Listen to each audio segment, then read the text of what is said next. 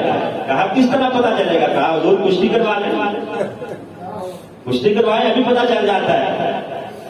دیکھیں ارنن مجاہدین کا جذبہ، نبی پاک صلی اللہ علیہ وسلم مسکرا رہے ہیں اور کہا چلو آؤ پھر کرو کشتی۔ اب چھوٹے نے بڑے کے ہاتھ میں ہاتھ دے کے یوں دبایا، کہا ذرا پاس آ کے میری بات سن۔ کہا یار بھائی طاقت ٹھیک ہے تجھ میں زیادہ ہے، قد بھی تیرا لمبا ہے، تجھے سرکار نے قبول کر لیا ہے، جسے نبی پاک ایک مرتبہ قبول کر لیں پھر دھتکارتے نہیں ہیں۔ اگر تو تھوڑی دیر کے لیے گر جائے گا، تیرا جائے گا کچھ نہیں، میں قبول ہو جاؤں گا۔ سبحان اللہ۔ کہا تھوڑا احسان کر دینا، زندگی بھر تیرا احسان یاد رکھوں گا، تھوڑی دیر کے لیے تم گر جا، میں تیرے اوپر چڑھ جاؤں گا، تیرا جانا کچھ نہیں، میرا نمبر لگ جائے گا۔ اچھا اب ایسا ہی ہوا، بڑا جان بوجھ کے گر گیا، چھوٹا چھلانگ لگا کے اوپر بیٹھ گیا، کہا حضور میں جیت گیا۔ نبی یہ بات فرمایا چلو تم دونوں قبول ہو، قبول ہو، قبول ہو۔ ایک عورت آ گئی نبی پاک صلی اللہ علیہ وسلم کی خدمت میں، بوڑھی خاتون ہے، لاٹھی دیکھتے ہوئے آ رہی ہے۔ کہا حضور بیوہ ہوں، بھائی کوئی نہیں، 7 میرے بچے ہیں، لیکن وہ مجھے پتا ہے کہ بڑھاپے میں میرا سہارا ہے، 7 کے ساتھ ہی ظاہر ہے بڑھاپے میں وہ میرا سہارا ہے، مجھے ان کی ضرورت ہے، میں جانتی ہوں کہ مجھے بھی ضرورت ہے، لیکن اسلام کو بھی ان کی ضرورت پڑ گئی ہے۔ سبحان اللہ۔ حضور میں ایک بھی نہیں رکھنا چاہتی، 7 کے ساتوں آپ لے جائیں۔ نبی پاک صلی اللہ علیہ وسلم نے اچھا ساتھ ہی وہ بوڑھی خاتون اپنے بچوں کو جب روانہ کر رہی ہے نا، کیا کہہ رہی ہے؟ تاریخ نے وہ الفاظ بھی لکھے ہیں، کہہ رہی ہے میرے بچوں میں تمہیں واپس آنے کے لیے نہیں بھیج رہی، اور یاد رکھو میں نے تمہارے باپ کے ساتھ ہمیشہ امانتداری سے کام لیا ہے، خیانت نہیں کی، یعنی تم حلال زادے ہو، ستھرا مال ہو، اور اسلام کو ستھرا مال چاہیے، اگر ایک بھی تیر تمہاری پشت پہ لگا تو میں اپنا دودھ معاف نہیں کروں گی۔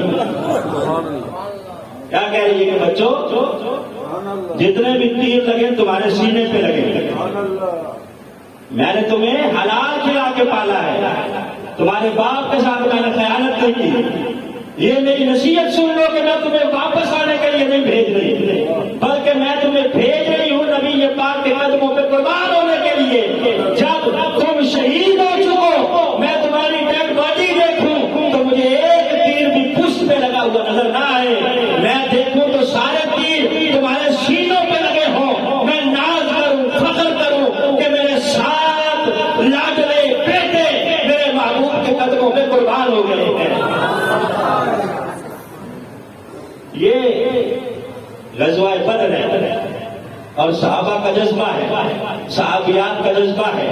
نبی پاک صلی اللہ علیہ وسلم نے فرمایا جب لسٹ تیار ہوگی کہ جاؤ صبح ہم روانہ ہوں گے میدان کی طرف۔ مدینہ طیبہ کی یہ رات وہ ہے کہ اس میں بہنیں اپنے بھائیوں سے کہہ رہی ہیں کہ بھائیو یاد رکھنا ہمارے محبوب تمہاری امانت ہیں، ان کی جو ہے ایک ذرہ برابر بھی ان کو خراش نہ آنے پائے۔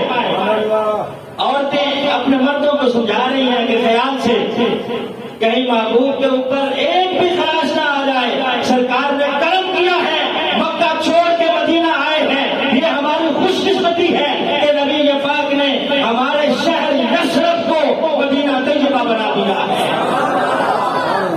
کہ کہاں یہاں بیماریاں ہی بیماریاں تھیں، سرکار آئے ہیں تو مدینہ طیبہ بن گیا ہے، لہذا خیال رکھنا۔ اب صبح ہوئی، نبی پاک صلی اللہ علیہ وسلم تیار ہو کر تشریف لے آئے، مجاہدین کی لائنیں بن رہی ہیں، اتنے ہیں سامنے 313، 2 گھوڑے 6 زریں 8 شمشیریں اور 70 اونٹ. ابھی جلندری نے کیا خوب نقشہ کھینچا ہے. وہ کہتے ہیں کہ تھے ان کے پاس 2 گھوڑے 6 زریں اور 8 شمشیریں. بدلنے آئے تھے یہ لوگ دنیا بھر کی تقدیریں. مال ہے کوئی نہیں پاس، گھوڑے ہیں نہیں، تلواریں ہیں نہیں، ارادے کیا ہیں کہ دنیا بھر کی تقدیریں بدلنی ہیں. یہ لشکر ساری دنیا سے انوکھا تھا، نرالا تھا کہ اس لشکر کا افسر آپ کالی کملی والا تھا. نہ تیرو نہ تیرو تیز پر تکیا، نہ نیزے پر نہ بھالے پر، بھروسہ تھا تو ایک سادہ شکالی کملی والے پر. کہ تیروں کے اوپر تو ان کو بھروسہ ہی نہیں تھا، نہ تلواروں کے اوپر بھروسہ تھا. اگر ان کے اوپر بھروسہ ہوتا تو پھر یہاں سے جاتے ہی نہ.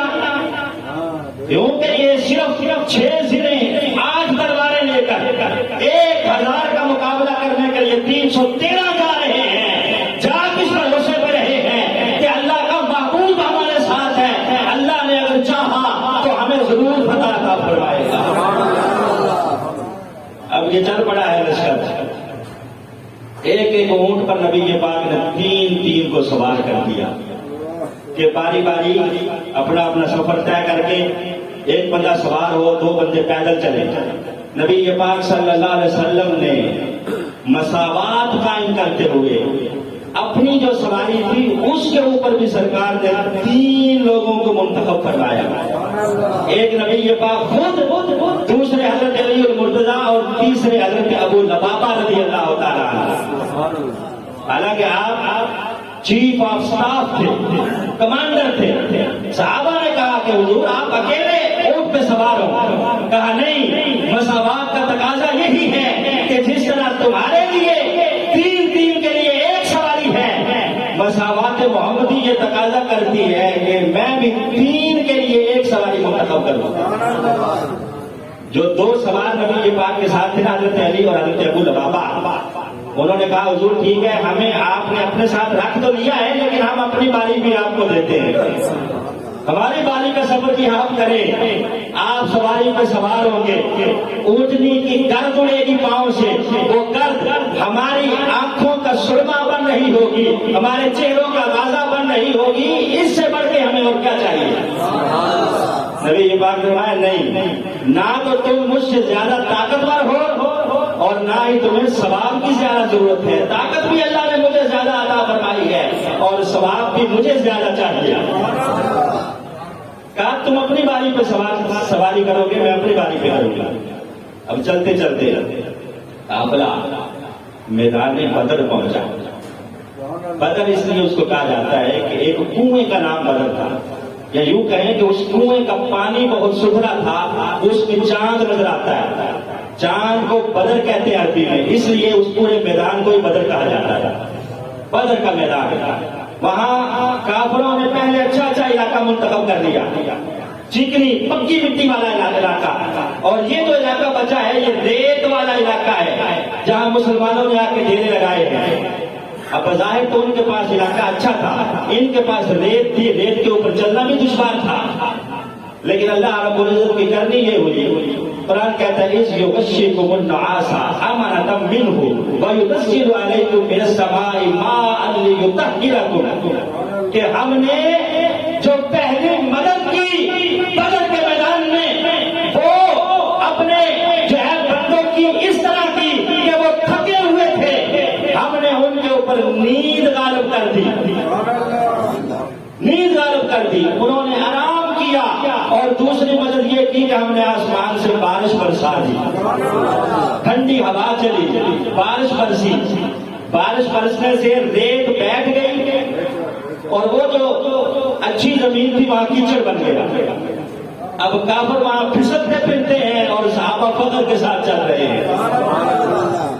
یہ اللہ نے پہلی مدد فرمائی بدر کے میدان میں، جس کو قرآن نے ذکر کیا کہ اس یبشرکم الناس، اگر جب تم تھکے ہوئے تھے، حوصلے بھی تمہارے پست تھے، ہم نے تمہارے اوپر نیند کا غلبہ کیا تاکہ تمہاری تھکاوٹ اتر جائے، اور ہوا ایسی چلائی جو ٹھنڈی ہوا تھی، بارش برسائی جس سے مسلمانوں کے پانی کے کنویں بھر گئے۔ اب یہ پانی بھی پی رہے ہیں، مطمئن ہیں۔ صبح جنگ ہونی ہے، نبی پاک صلی اللہ علیہ وسلم عریش کے اندر چھپر کے نیچے، جو سرکار کے لیے چھپر بنایا گیا ہے، چھپر لگا کر کھجور کے تنے نبی پاک کے لیے بنا دیا گیا ہے کہ حضور آپ اس لشکر کے سردار ہیں، آپ اس چھپر کے نیچے تشریف رکھیے گا، ہم لڑیں گے، آپ یہاں سے اونچی جگہ پر چھپر بنا دیا ہے، آپ یہاں سے جنگ کا معائنہ کیجیے گا۔ اب رات کو سارے سوئے ہوئے ہیں، اس چھپر کے اوپر نبی پاک کے جو باڈی گارڈ ہیں وہ حضرت صدیق اکبر ہیں۔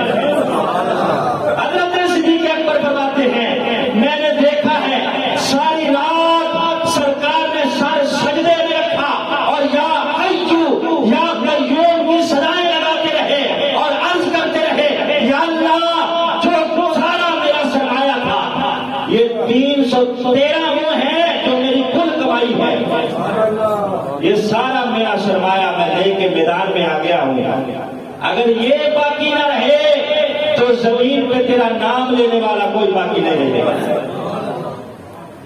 تیرا نام لینے والا کوئی باقی نہیں رہے گا۔ سرکار رو رو کے جب آہیں کرتے ہیں تو حضرت صدیق اکبر کہتے ہیں کہ نبی پاک کی چادر مبارک سرک کر نیچے آ جاتی ہے، میں اٹھا کے دوبارہ سر پہ رکھتا ہوں اور کہتا ہوں حضور حوصلہ کیجئے، اللہ اپنا وعدہ پورا کرے گا، اللہ ضرور ہمیں فتح عطا فرمائے گا۔ یہاں تک کہ اللہ نے آیا مبارکہ کا نزول فرما دیا، استغیثون ربکم فاستجاب لکم انی ممدکم بألف من الملائکۃ مردفین۔ کہ اس وقت جب آپ معبود دعا مانگ رہے تھے تو ہم نے دعا قبول کی اور تمہارے ساتھ وعدہ کیا کہ پریشان نہ ہو، ہم 1000 فرشتہ بھیجیں گے اور فرشتوں کے ذریعے تمہاری مدد کریں گے۔ اب جب اللہ کی مدد آ گئی نا، مدد کا وعدہ آ گیا، سرکار کا چہرہ خوشی سے کھل اٹھا۔ صبح فجر کے وقت صحابہ منتظر ہیں کہ کب سرکار تشریف لائے، اور دیکھیں نبی پاک کیا فرماتے ہیں، دیکھیں رات کال ملی ہے کہ نہیں ملی، نبی پاک صلی اللہ علیہ وسلم آ کے کیا فرمائیں گے؟ جب سرکار آئے ہیں آگے کیا کہا، صحابہ بے فکر ہو جاؤ، اذ یقول للمؤمنین الن یکفیکم ان یمدکم ربکم بثلاثۃ آلاف من الملائکۃ منزلین۔ اللہ نے کہا تھا کہ 1000 بھیجوں گا، نبی پاک نے کیا فرمایا؟ فرمایا صحابہ مطمئن رہو، اللہ 3000 فرشتے بھیج کے ہماری مدد کرے گا۔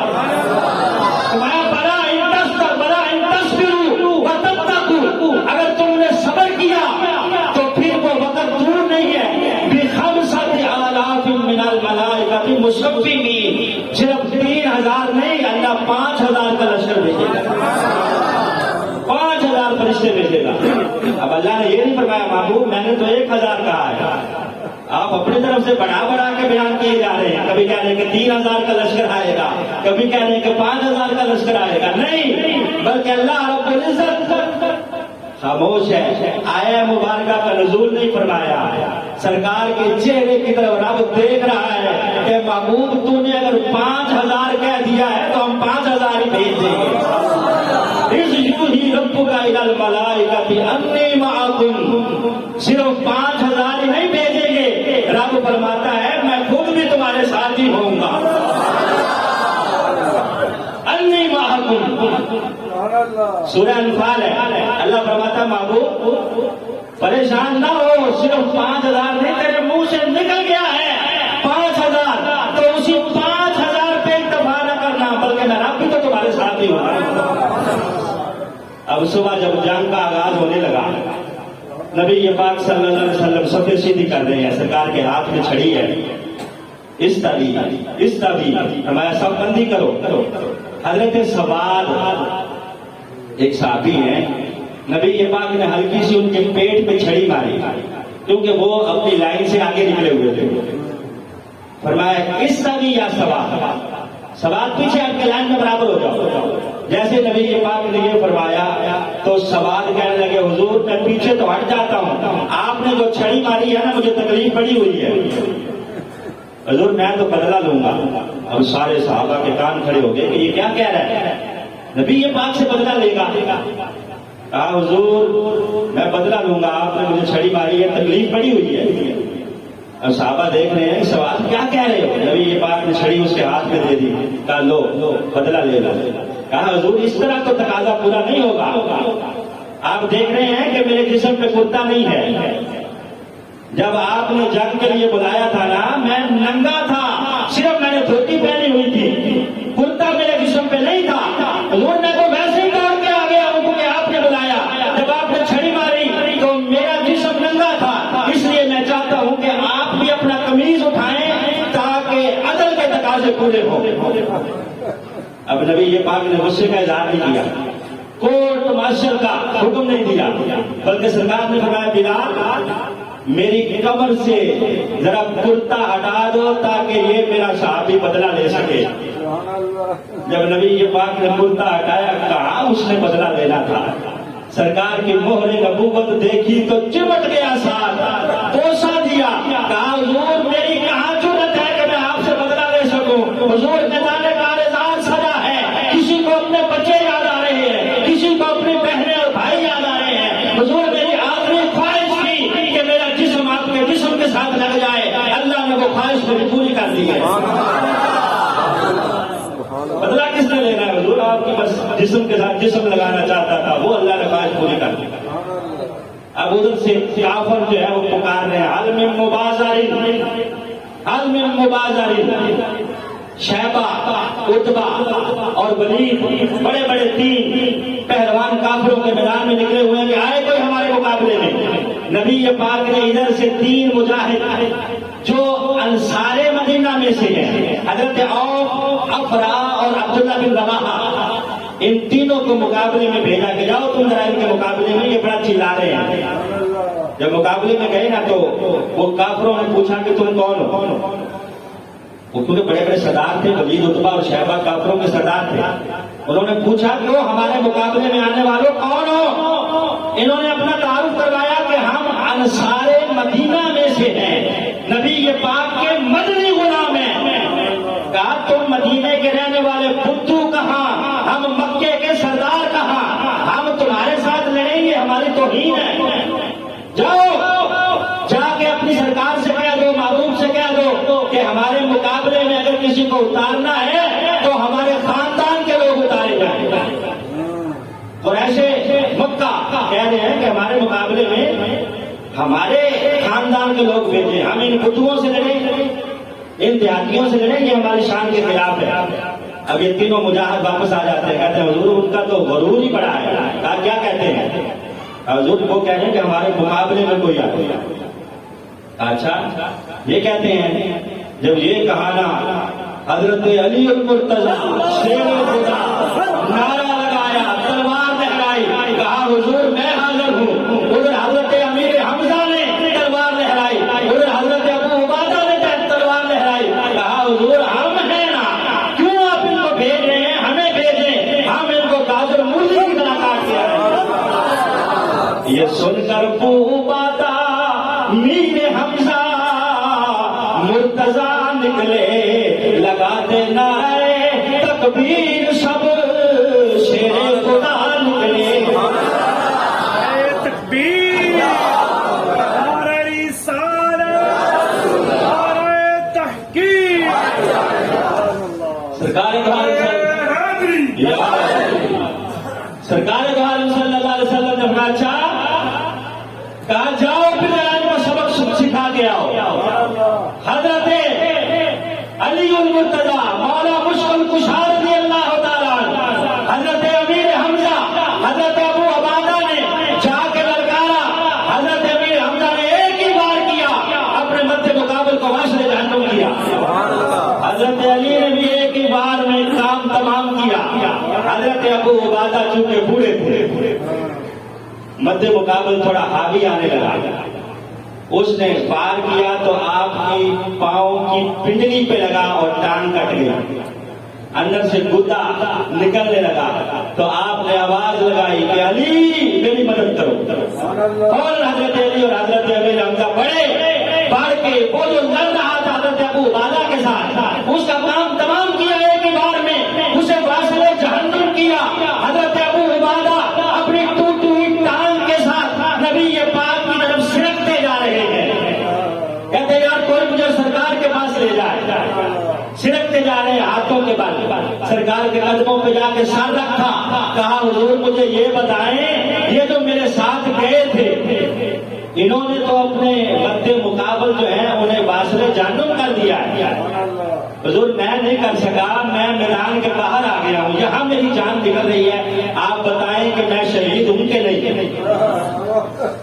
میں بھی شہید ہوں کہ نہیں؟ نبی پاک صلی اللہ علیہ وسلم کے قدموں میں سارے ہیں، کہا کیوں پریشان ہوتے ہو، تم شہید ہو شہید ہو شہید ہو۔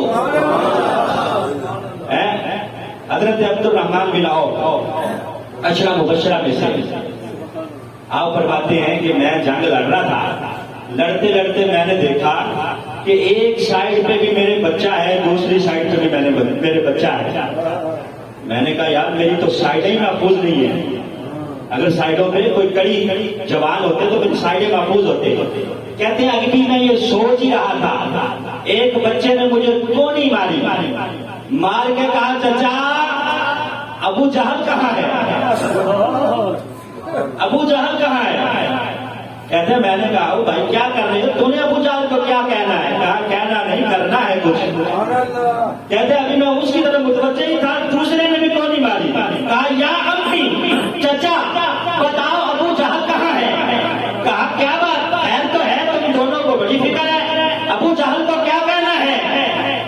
کہا آپ بتائیں تو صحیح۔ کہا وہ سامنے دیکھو جس نے کوٹ پہنا ہوا ہے اور اس کے گرد ایک دستہ مجاہدوں کا، ان کے فوجیوں کا اس کی حفاظت کر رہا ہے، وہ سامنے دیکھو حفاظت کر رہا ہے، اس کے گرد ایک فوج کا دستہ۔ یہ مجاہد آگے سے کیا کہنے لگے یہ دستہ کب تک روکے گا اسرائیل کا رستہ۔ کا دستہ اگر سے حفاظت کر رہا ہے، یہ ملک الموت کا رستہ نہیں روک سکتا دستہ۔ کہا کیا کہہ رہے ہو، کیا کرنا چاہتے ہو؟ کہا قسم کھائی ہے مر جائیں گے یا ماریں گے ناری کو۔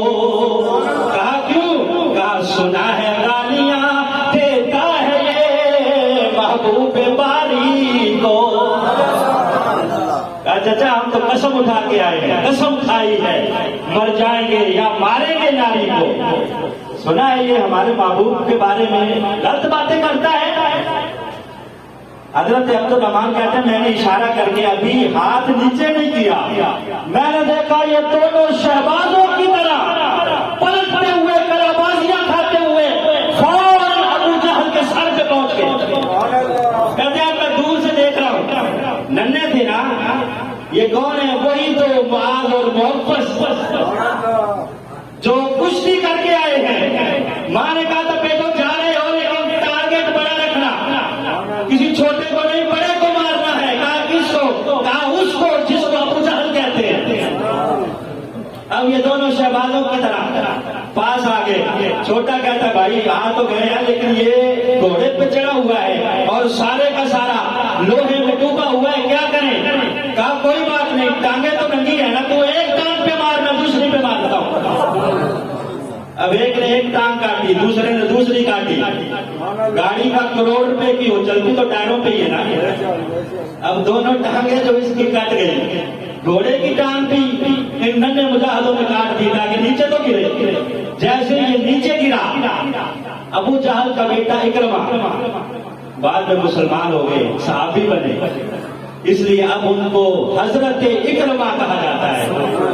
لیکن یہ جنگ ایسی ہے کہ یہاں باپ بیٹے کے مقابلے میں ہے، بیٹا باپ کے مقابلے میں ہے۔ حضرت عبد الرحمن جو حضرت ابو بکر کے بیٹے ہیں، ایک دن بیٹھے باتیں کر رہے تھے، کہتے ہیں ابا جان میدان بدر میں آپ کئی مرتبہ میری تلوار کے نیچے کیونکہ میں کافروں کی طرف سے لڑ رہا تھا.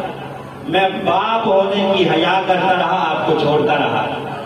حضرت صدیق اکبر کی آنکھوں میں خون اتر آیا.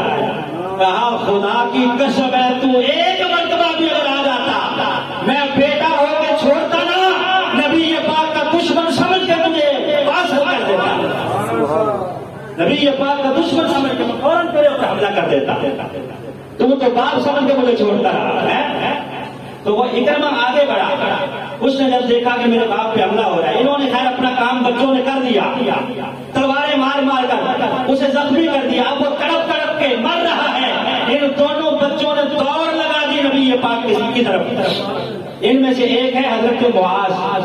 وہ کہتے ہیں کہ لڑتے لڑتے میری ایک بازو پہ حملہ ہوا, میرا بازو کٹ گیا اور کٹ کے ساتھ لٹکنے لگا. تھوڑا سا جو ہے نا وہ ماس ساتھ رہ گیا, ایک تشمہ ہڈی کٹ گئی لیکن اب وہ ساتھ لٹک رہا ہے. حضرت معاذ کہتے ہیں کہ مجھے جنگ کرنے میں دشواری ہو رہی تھی. میں لڑتا تھا تو یہ میرا بازو بار بار جو ہے وہ آگے آ جاتا تھا. کہتے ہیں کہ میں نے اپنے پاؤں کے نیچے بازو رکھ کے کھینچ دیا کہ یہ جو رکاوٹ بن رہا ہے میرا اپنا ہی بازو کیوں نہیں ہے, اس کو بھی میں جدا کر دوں تاکہ جنگ تو کروں کھل کے. کہتے ہیں میں نے جدا کر کے دور پھینک دیا. مار کے ابو جہل کو نبی پاک کی خدمت میں دونوں حاضر ہیں. ایک کہہ رہا ہے حضور میں نے, دوسرا کہہ رہا ہے حضور میں نے مارا ہے. ایک کہہ رہا ہے حضور میں نے مارا ہے. سرکار نے فرمایا اپنی تلواریں دکھاؤ. جب تلواریں دکھائی تو دونوں پہ خون لگا تھا. فرمایا تم میں سے کسی ایک نے نہیں بلکہ تم دونوں نے اسے واسطے جانب کیا. کلاہما, تم دونوں نے اسے مارا ہے. حضرت معاذ کہتے ہیں کہ جب جنگ ختم ہوئی نا, اب میں اپنا وہ کٹا ہوا بازو ڈھونڈ رہا ہوں کہ کہاں ہے. صحابہ کا عقیدہ دیکھا. کہتے ہیں کہ میں نے دیکھا وہ مٹی میں اٹا ہوا ایک سائڈ پہ پڑا تھا. میں نے اسے اٹھا کے نبی پاک کی خدمت میں نے کہا حضور یہ میرا بازو کٹ گیا. سرکار دو عالم صلی اللہ علیہ وسلم نے آگے سے یہ نہیں کہا کٹ گیا تو میں کیا کروں, میں کون سا سرجن ہوں جو آپریشن کر کے اس کو ساتھ لگاؤں. جس طرح لوگ کہتے ہیں کہ نبی پاک کے پاس تو اختیار ہی کوئی ہے. سرکار دو عالم صلی اللہ علیہ وسلم نے یہ نہیں کہا کہ اتنی دیر ہوئی کٹے کو, جراثیم کا حملہ ہے, اس کو مٹی بھی لگی ہے, میں کیا کر سکتا ہوں. سرکار دو عالم صلی اللہ علیہ وسلم ہے کوئی بات نہیں, آگے آؤ معاذ بیٹا میرے پاس بیٹھو. آپ پاس بیٹھے. سرکار نے یوں کر کے آب شفا اپنے شفا خانہ سے نکال کر حضرت معاذ کے بازو پہ لگا کر ساتھ لگا کے اوپر چادر دی, ہاتھ پھیرا, کہا معاذ اب ذرا اپنے پر ہلاؤ. جب دونوں ہلائے ہیں حضرت معاذ کہتے ایسے لگا جیسے بازو کٹا ہی نہیں تھا بلکہ اللہ نے پہلے سے زیادہ طاقت عطا فرما دی. حضرت عکاشہ رضی اللہ تعالیٰ لڑتے لڑتے آپ کی تلوار ٹوٹ گئی. کہتے تلوار ٹوٹ گئی. پہلے ہی 8 تلواریں کل تھی 313 کے پاس, ایک ٹوٹ گئی ہے. کہتے ہیں میں پریشان ہوا, یہاں کوئی لوہار کی دکان بھی نہیں ہے کہ اس سے جا کے جڑواؤں, میدان کارزار ہے. کہتے ہیں اب میں اسی پریشانی کے عالم میں دوڑا سرکار کی طرف. سرکار یہ تلوار ٹوٹ گئی ہے, کیا کروں, 2-3 ٹکڑے ہو گئے. کہا کوئی بات نہیں پھینکو. نبی پاک نے یوں کر کے چھپر میں سے کھجور کا ایک تنا کھینچ کے فرمایا یہ لو نئی تلوار لے لو اور جا کے لڑو. حضرت عکاشہ کہتے ہیں یہ جو سرکار نے تنا مجھے دیا تھا کھجور کا, میں حیران رہ گیا, میری تلوار سے زیادہ کام کر رہا تھا. اتنا میری تلوار بھی کافروں کو نہیں کاٹ رہی تھی جتنا یہ کاٹ رہی ہے تلوار. کہتے ہیں میرے ساتھ ہی حضرت سلمہ بن اسلم صحابی, یہ بھی مجاہد ہیں, وہ لڑ رہے تھے. وہ میری تلوار کو بار بار دیکھ رہے ہیں, حیران ہو رہے ہیں اور پوچھ رہے ہیں عکاشہ یہ وہی پہلے والی تلوار ہے. کہتے ہیں میں نے کہا نہیں وہ نہیں ہے. کہا وہ کہاں گئی. کہا وہ تو ٹوٹی ہوئی وہ پڑی ہے. کہا پھر یہ نہیں کہاں سے لائے ہو. حضرت عکاشہ کہتے ہیں میں نے کہا سلمہ جب یہ ٹوٹی تھی نا میں سرکار کے پاس گیا, سرکار نے لکڑی مجھے دے دی, اللہ نے اسے تلوار بنا دیا ہے. حضرت سلمہ کہتے ہیں پہلے میں بڑی احتیاط کے ساتھ لڑنا تھا کہ میری تلوار ٹوٹ نہ جائے, لیکن اب مجھے یقین ہو گیا کہ ٹوٹتی ہے تو ٹوٹ جائے, یہاں تو نہیں بھی مل رہی ہے. کہتے بلکہ مجھے خواہش ہوئی کہ جلدی ٹوٹے تاکہ میں بھی جا کے سرکار سے نہیں